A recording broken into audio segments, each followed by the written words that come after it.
Santo esteja conosco neste momento, onde nós queremos, nessa quarta-feira de cinzas, meditar sobre Cristo, o reconciliador entre os homens e Deus, baseados nos textos bíblicos que acabamos de acompanhar, de 2 Coríntios, capítulo 5 e 6, Mateus, capítulo 6. Que Deus abençoe essa meditação em nossos corações. Amém. Queridos irmãos e irmãs em Cristo Jesus, como nós ouvimos na leitura inicial, com a quarta-feira de cinzas se inicia o período que é denominado na igreja cristã de Quaresma.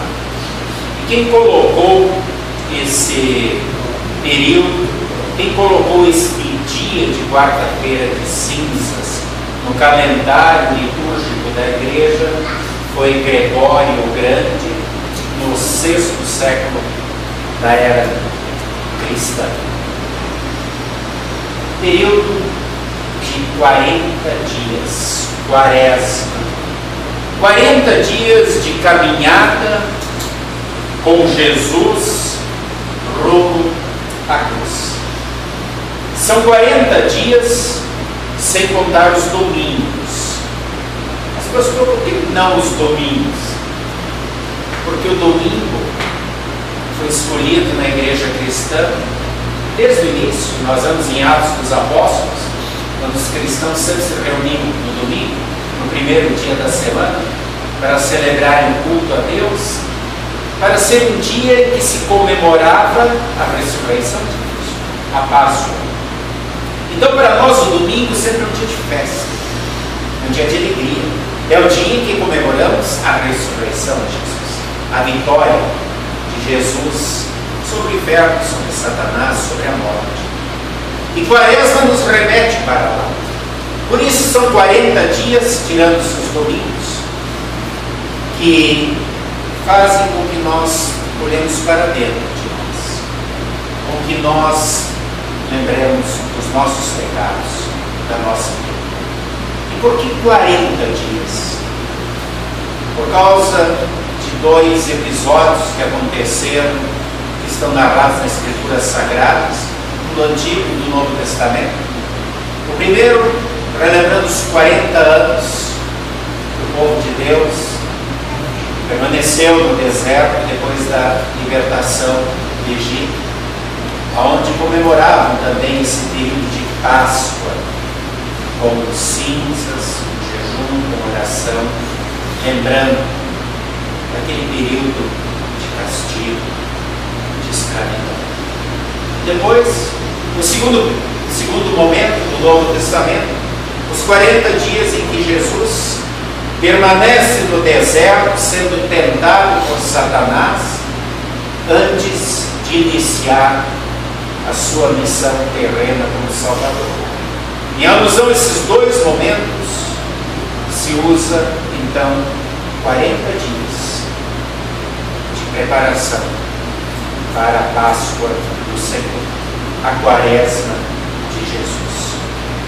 Paulo, na epístola que acabamos de ler hoje, fala que este Jesus é que foi escolhido pelo próprio Deus para fazer, as palavras de Paulo, a obra de reconciliação, ou seja, de trazer de volta, reconciliar aqueles, nós, humanidade, que estávamos afastados de Deus.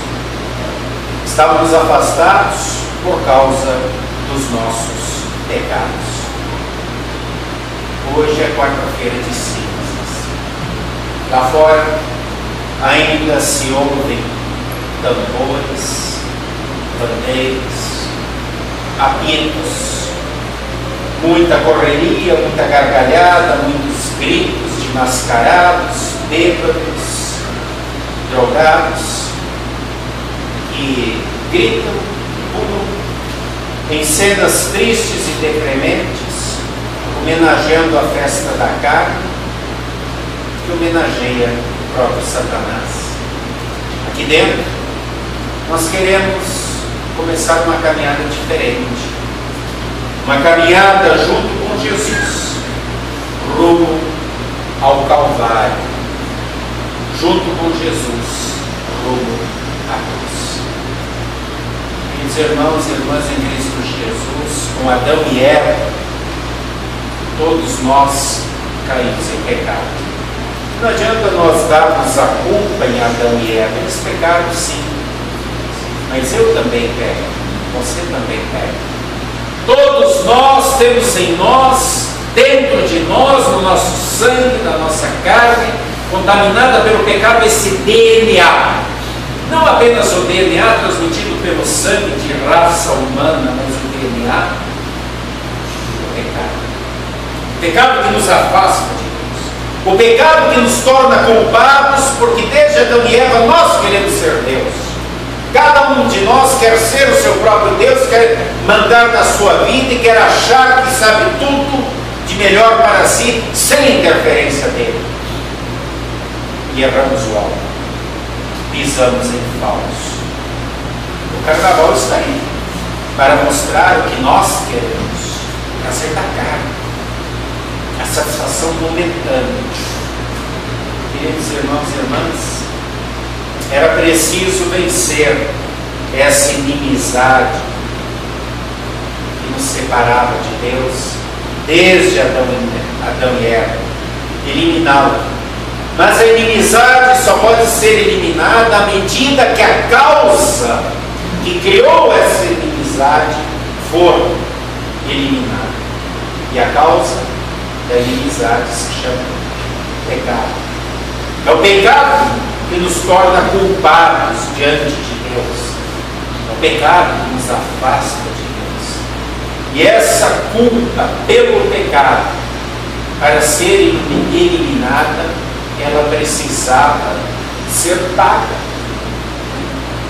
E a única maneira de pagar a culpa do pecado que nos afasta de Deus é o derramamento de um sangue cujo DNA não tenha pecado. E esse sangue de alguém inteiramente, completamente puro, justo, santo, perfeito diante de Deus, só poderia ser do próprio Filho de Deus. É por isso que o apóstolo Paulo diz que só Jesus é quem pode e fez a obra da reconciliação da raça humana, de todos nós, com Deus. Através de Jesus é feita uma transfusão de sangue.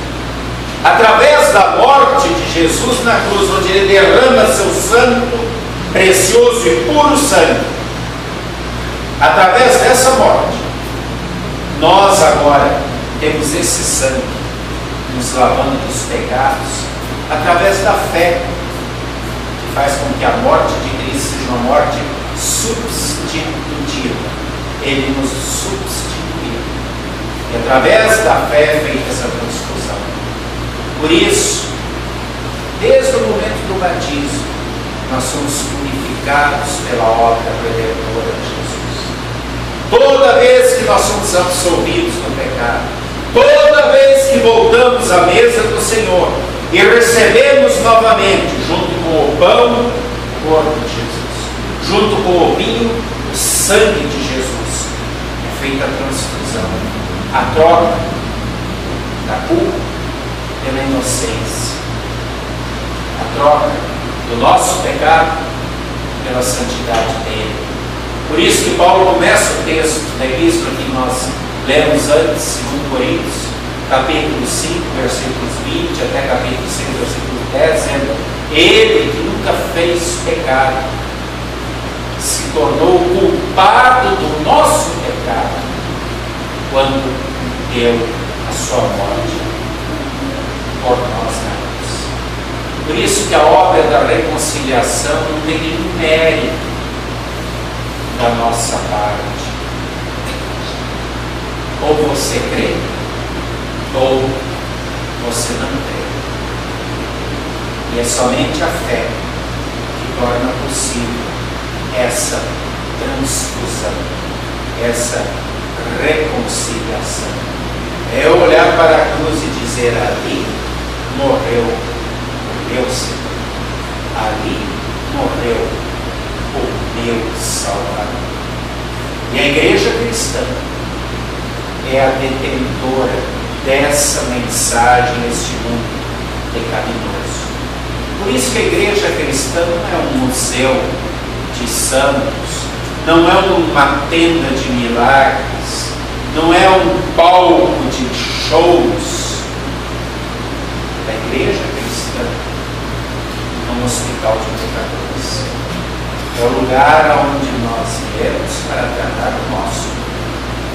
É o lugar onde nós viemos para fazer a transfusão do santo e precioso sangue de Jesus em nosso lugar, trocando pelo nosso sangue pecaminoso. Paulo diz no versículo 2 do texto do capítulo 6, do texto de hoje: eis agora o tempo sobremodo oportuno, eis agora, hoje, o dia da salvação, o dia da reconciliação, o dia da conversão. Amanhã pode ser muito tarde.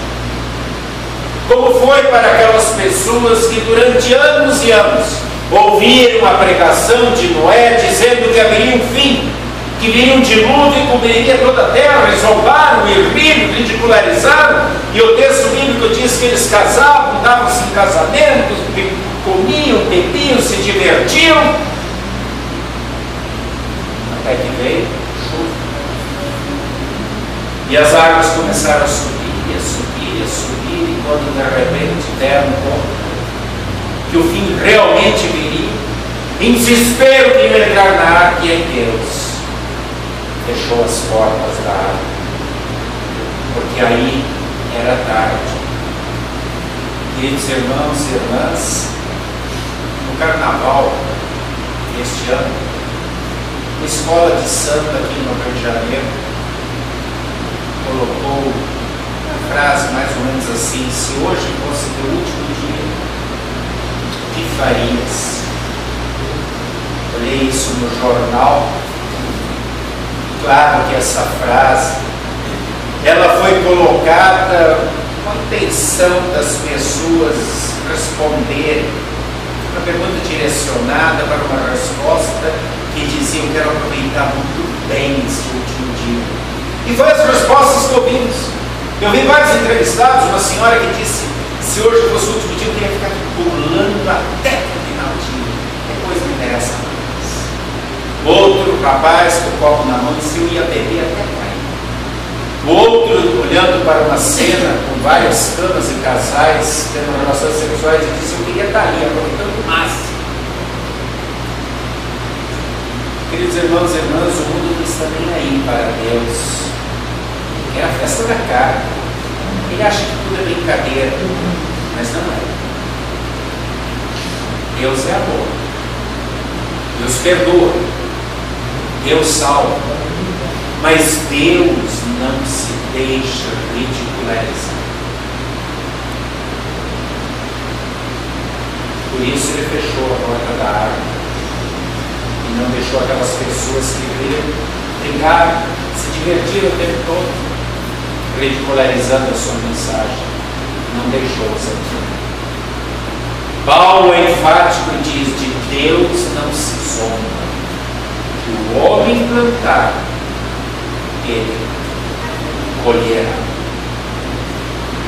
O que Deus espera de cada um de nós é arrependimento, é sincera conversão, contrição e um compromisso com Ele, de verdade. Não uma religião também de fantasia, de brincadeirinha. Vocês acompanharam o texto do Evangelho de hoje? Jesus, no texto do Evangelho de hoje, no capítulo 6, ele fala daquilo que realmente nos torna justos diante de Deus. Ele fala o que é a justiça. E Jesus ali trata da hipocrisia. E ele fala hipócritas, hipócritas, hipócritas 3 vezes para os líderes religiosos da sua época. E ele trata de 3 assuntos: esmolas, orações e jejuns. Ele diz: hipócritas, ficam dando esmolas, grandes quantidades de dinheiro, apenas com o fim de se exibirem, de serem vistos, de ver as pessoas baterem palmas. Quantos fazem isso hoje? Querem ver seus nomes nas ruas, nas praças, serem homenageados como bonzinhos. Jesus chama de hipócritas aqueles que fazem jejum e que espalham isso para as outras pessoas. Hoje temos por aí grandes campanhas de jejuns e de orações. Jesus diz: você, quando jejuar, não fale para ninguém, não desfigure o rosto, mostre alegria, porque o jejum é entre você e Deus. O jejum, para ter algum sentido a Deus, é quando você diz assim: Senhor, hoje eu quero cuidar mais do espírito do que da minha carne, mas quero dedicar o dia de hoje à oração, à leitura bíblica, a ficar do teu lado conversando contigo. Isso interessa a mim e a ti, não ao povo. Não é correntes, não é batalhas, não é campanhas. Ele diz: isso é hipocrisia. Em outro momento, no texto ele diz: hipócritas fazem orações nas praças, nos campos das sinagogas para serem vistos. Hoje tem tanta gente que para fazer sua oração precisa gritar, para subir no monte, fazer grandes campanhas de oração. E Jesus diz: isso é hipocrisia. A oração entre você e seu Deus, te tranca lá no teu quarto, fala em secreto com Ele, que Ele vai te ouvir, vai te atender. No céu com Deus, então conversa com Ele, tem intimidade com Ele, tem um compromisso com Ele de fato e de verdade. Pare de exibicionismo.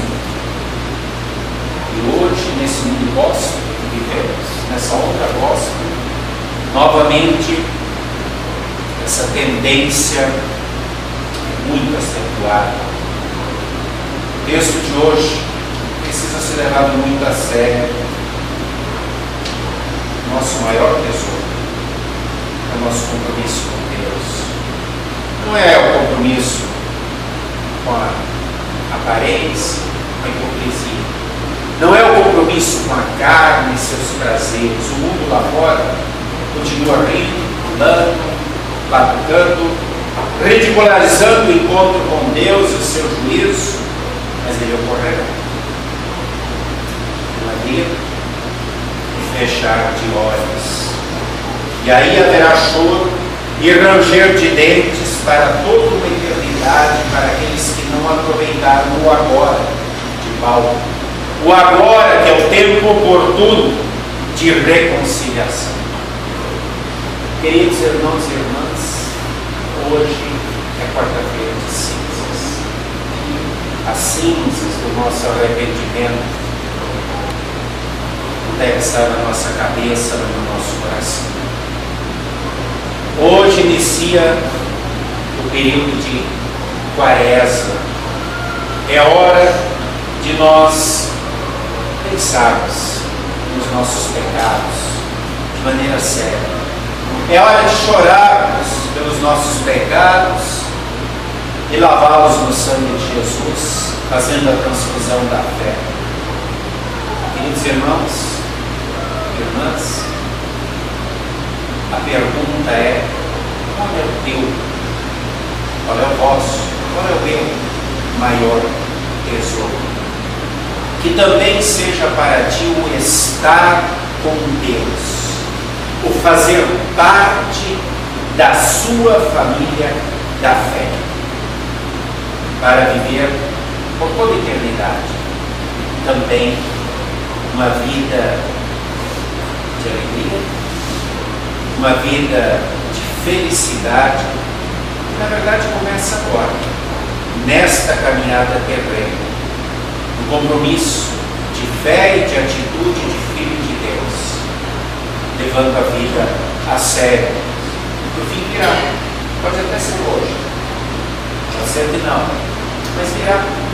E para o cristão não será de tristeza, para aquele que levou a sério sua vida, para aquele que aproveitou o momento oportuno, agora, para aquele que assumiu seu compromisso de fé, para esse será de alegria, pois viverá para sempre com o seu Senhor e com o seu Salvador. Nessa expectativa, temos uma feliz e abençoada quaresma com Jesus. Amém. E a paz de Deus, que excede o entendimento humano, guarde corações e mentes em Cristo Jesus para a vida eterna. Amém.